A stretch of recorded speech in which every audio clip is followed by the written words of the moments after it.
The last thing I saw before my vision started to fade was my daughter on her knees, her tiny hands pressed together, begging her father not to kill me. Her voice didn't even sound human. It sounded broken. "Daddy, please, please don't hurt Mommy." His fingers tightened around my throat. The world blurred at the edges. The ceiling lights of Harbor Point Plaza shimmered above us like distant stars, too bright, too far away. People were everywhere, shopping bags in hand, laughing, walking past the pretzel stand that still smelled like sugar and butter. Nobody moved. Nobody ever does. Just 10 minutes earlier, Sofia had been skipping beside me, swinging our joined hands as we walked through the mall in downtown Charleston. "Mommy, can we get churros on the way out?" she had asked for the 5th time. "Yes, baby," I'd laughed. "Sneakers first." Her old ones were splitting at the seams. I'd finally scraped enough together from my paycheck at the pediatric clinic where I worked as a receptionist. It wasn't much, but it was ours, hard-earned, honest. For once, it felt like we were just normal. Then I saw him, Marcus. He wasn't supposed to be there. The restraining order was clear, 500 feet minimum distance. But he had never been a man who believed rules applied to him. He was pushing through the crowd, jaw tight, eyes wild. I recognized that look instantly, the look that meant he'd already decided how this would end. Sofia felt it too. Her grip on my hand tightened. "Mommy, don't look, just walk." But we were too slow. "Elena!" His voice cut through the noise like a blade. I tried to turn us toward the escalators, but his hand clamped around my arm and spun me back so hard I nearly lost my footing. "You think you can take my daughter and disappear?" he snarled. I smelled alcohol immediately. "Marcus," I said quietly, trying to keep my voice steady. "Not here, please, not in front of her." "You think you're better than me now?" he shouted. "You think that piece of paper protects you?" Before I could answer, his hand shot up and closed around my throat. The pressure was immediate, violent. My purse hit the tile floor. I grabbed at his wrist, digging my nails into his skin, but he was stronger. My lungs screamed. The mall noise dulled into a distant roar. Somewhere, someone gasped. Somewhere, someone said, "Call 911," but no one stepped forward. Sofia dropped to her knees. I saw her from the corner of my fading vision, her little body shaking, tears streaming down her cheeks. "Daddy, stop, please!" Marcus didn't even look at her. "You're nothing without me," he hissed at me. "You hear me? Nothing." And then everything shifted. I didn't see him approach. I felt it. A sudden release of pressure, a sharp, unnatural twist of Marcus's wrist, a sound like bone grinding against bone. Marcus yelled.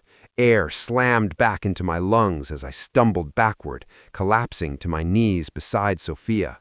I dragged her into my arms, gasping, coughing, trying to breathe through the fire in my throat. When I looked up, a man stood between us and Marcus. Tall, impeccably dressed, dark tailored suit that fit like it had been crafted on his body. His posture was relaxed, almost bored, but his eyes, they were cold, controlled. Marcus tried to lunge again, but the man stepped forward and delivered one precise punch to his jaw. The sound echoed. Marcus dropped to the floor like a sack of cement. Silence rippled through the crowd. The man adjusted his cufflink calmly, like he'd just brushed lint off his sleeve. "Call the police," he said to someone behind him. His voice was low, steady. "And inform them there is an active restraining order violation." Another man appeared at his side, broader, dressed in black, scanning the area with alert precision. The air felt different now, charged, dangerous. The first man looked down at Marcus with quiet disdain. Then he turned to me. "Are you injured?" I couldn't speak. My throat throbbed. I shook my head, though I wasn't sure it was true. Sofia clung to me so tightly I thought she might fuse into my skin.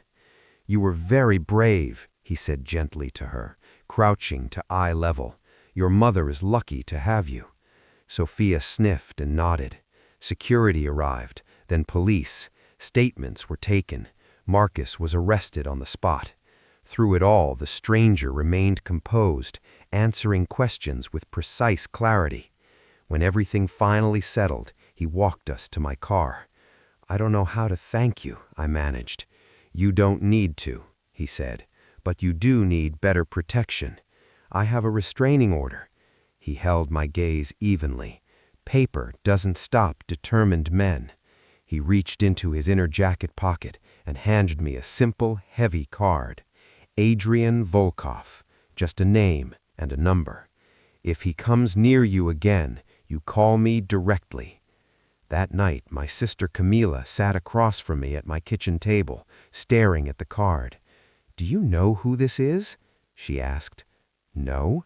Her fingers moved quickly across her phone screen. When she turned it toward me, my stomach dropped.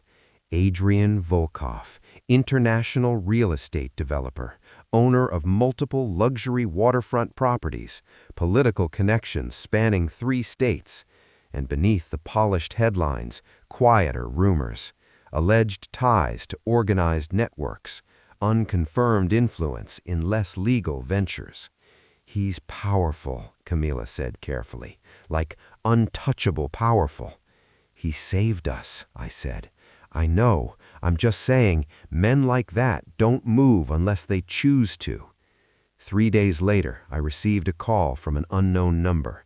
"Ms. Cruz," a woman's voice said professionally, "Mr. Volkov asked me to confirm you and your daughter are safe." "We are." "He also asked me to inform you that your ex-husband has been denied bail. Additional evidence was submitted." "What evidence?"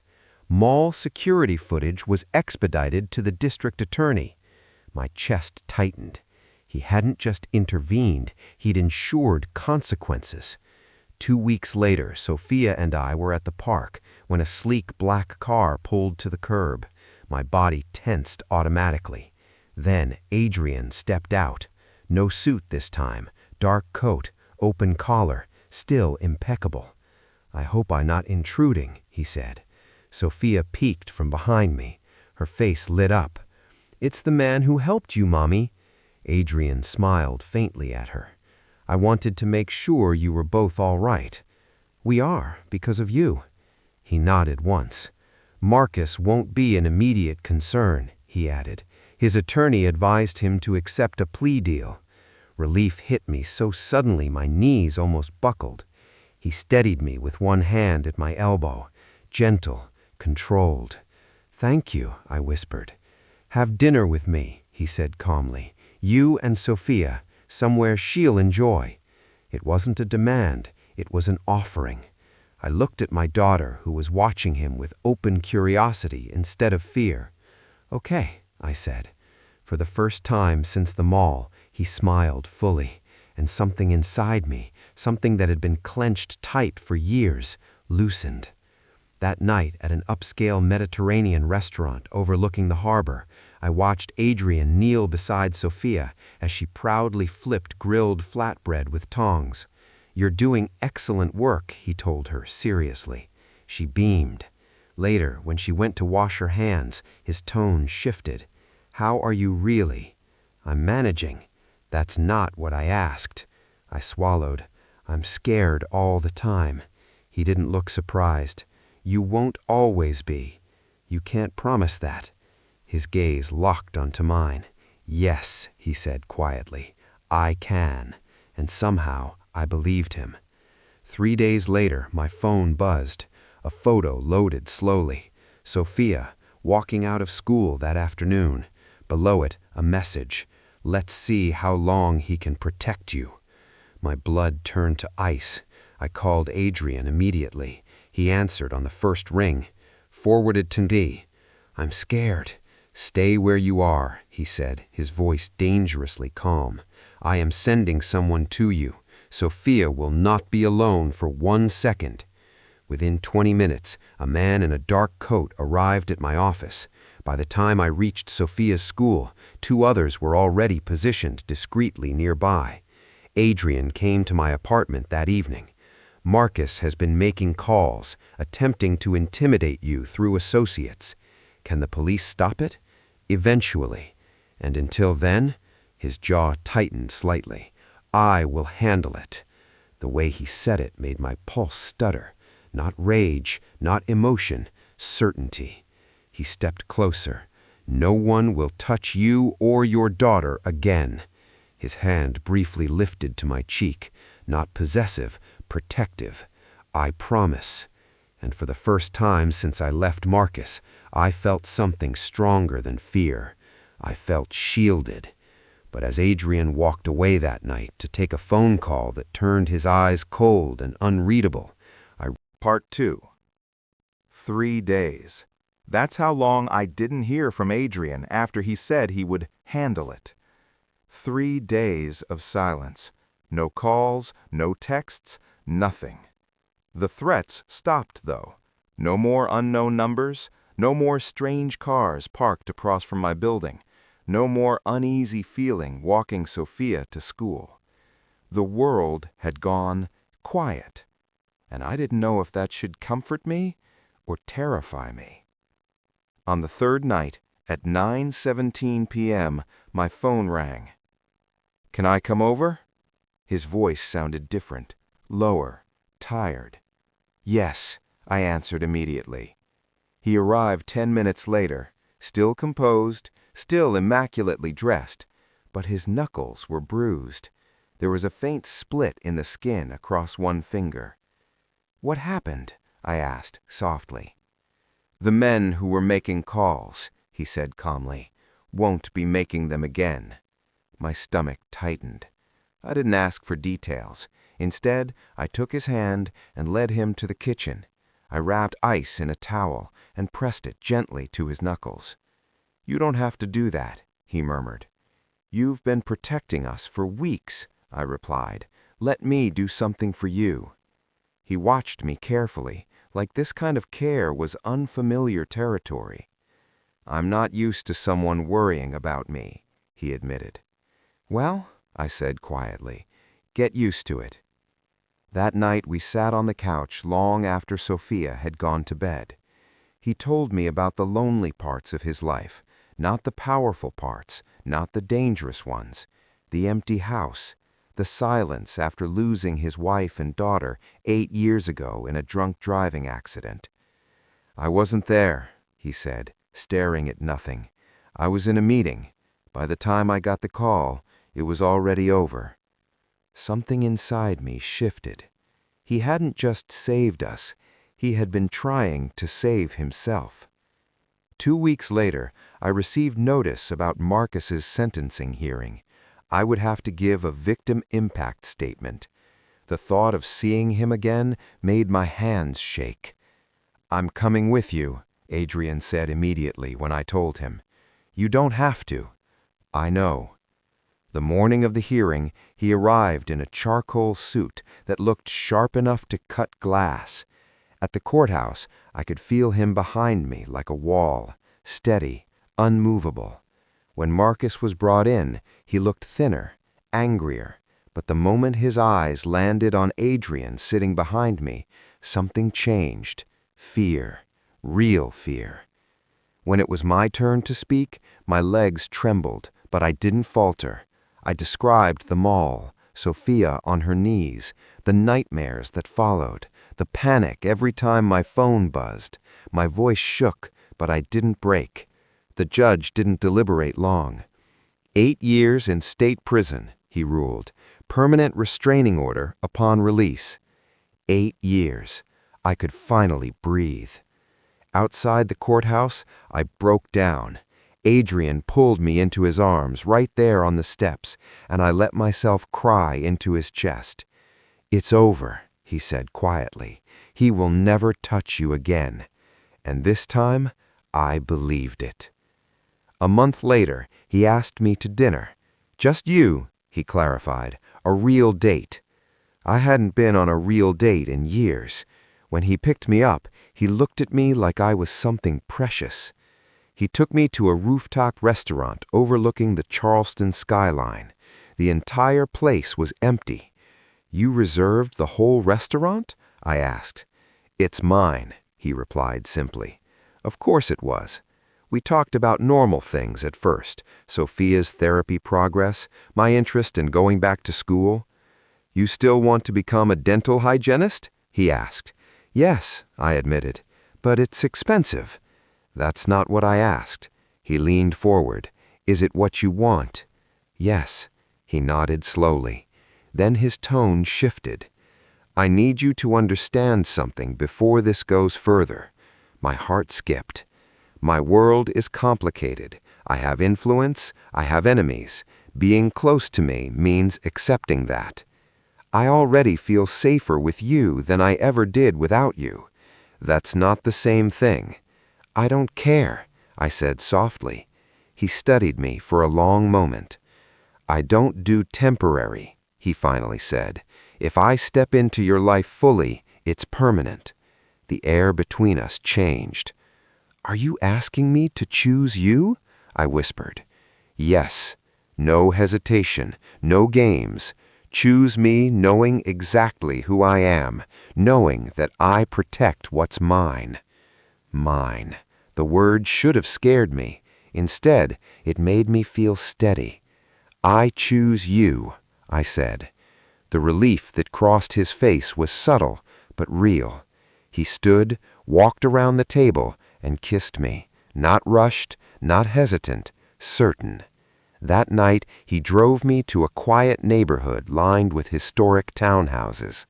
"Where are we?" I asked. "You'll see." He stopped in front of a beautiful 3-story brick home with warm porch lighting. "Come inside."